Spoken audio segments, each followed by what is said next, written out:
Do we really need a mission in life? Do we really need something that we are like actively pursuing? Do we need a goal or a purpose? Do we need a direction in life? Do we need something to aim for? You might be surprised that you can actually get all the things you want without any of those things.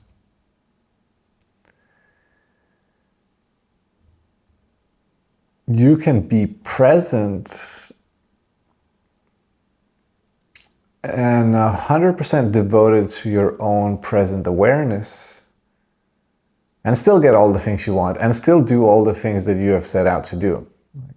Those things are not going anywhere. You're not becoming more aware of what you want in life by thinking about the things you want in life. You see, they were there already. You're just putting them into your own conscious. I mean, I guess you could say that you're becoming more aware, but that's only what you're really getting out of going into this introspective mode of asking yourself, what is my purpose in life? Where do I want to go? What desires do I have? What are my dreams?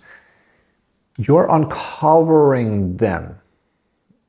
You're putting them up to light. You're putting them in writing in front of you. But they were always there. Your dreams were always there, whether you were consciously aware of them or not. So you see, by becoming present, you become the most powerful version of yourself. And your powerful version of yourself is obviously just going to do things in this world that are quite great, right, in some way. And they are going to be aligned with the things that you want, right, in some way. Because, yeah, why is that? I don't know why that is. But the thing is, we can investigate why that is. But it's been my experience so far that just by becoming presently aware, we tend to get the things we always wanted without having this goal and this purpose, glued to the front of our minds. We're still getting those things we wanted by simply being here, right? Being here and then being present and just being the being yourself.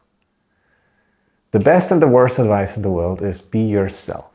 Why is it the best advice? It's the best advice because, you are already whole and complete, right? So it solves 95% of your pursuit of all these things in life anyway. Now, are you afraid of letting go of the pursuit? Are you afraid of letting go of the struggle in between you and the life you want? You shouldn't, because life is, over pretty soon, and you want to spend as many seconds as you can as this present being that you are underneath all the thinking and the feelings and wants and dis-wants. Why is it the worst advice to say be yourself? Well, because you are, or most people who are unenlightened, they are two people, right? They're the mind that has all these wants and dislikes about the world, and it's always changing, and it's suffering and all that. And then there is the being underneath, the stillness underneath, that we also are just as much as that whole chaotic thing. So we are just observer of all this, the stillness, the ocean, and then we're also the waves and the ripples above. And so when you say be yourself, then which one are you referring to? Are you saying be the ripples on the ocean, or are you talking about being the ocean itself? And becoming present, becoming presently aware just solves this question and this dilemma, because you become one, right? So the ocean and the ripples just become one. There's no longer this separation, but surface and this, it just becomes one. And now you're just here, right? And And then by anchoring yourself in your body, in your being, you can just remain in this state and live from here. And you're doing things from here, right? And those things are going to be of a high vibrational frequency. So you're going to be doing things that you love doing. You see, in your unconscious state, you will write down the things that you love doing, and then you will try to consciously figure out what they are, and then you will do them. So you will backwards engineer this whole process. But you don't need to. You can just become presently aware, raise your vibrational frequency, like attracts like, which means that you will gravitate towards things you like doing anyway. What happens when you do things that you like doing on a consistent basis?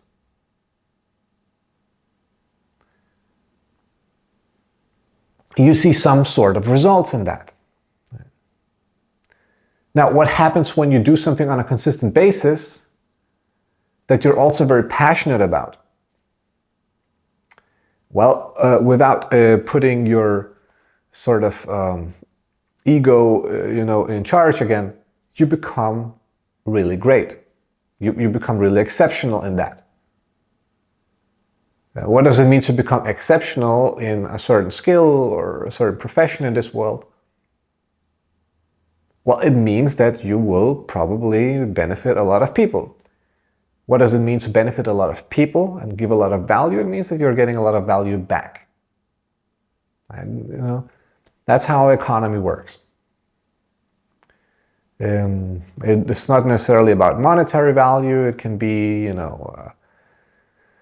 that you're giving a lot of love out there and then you're receiving a lot of love back, like a priest or something. A priest is not necessarily getting a lot of money in return for all the value that he or she is offering the world through the teachings, but they are still receiving something, right? They're still being compensated in some ways. They're getting a lot of praise, they're getting fame if they are good, they're getting a lot of love.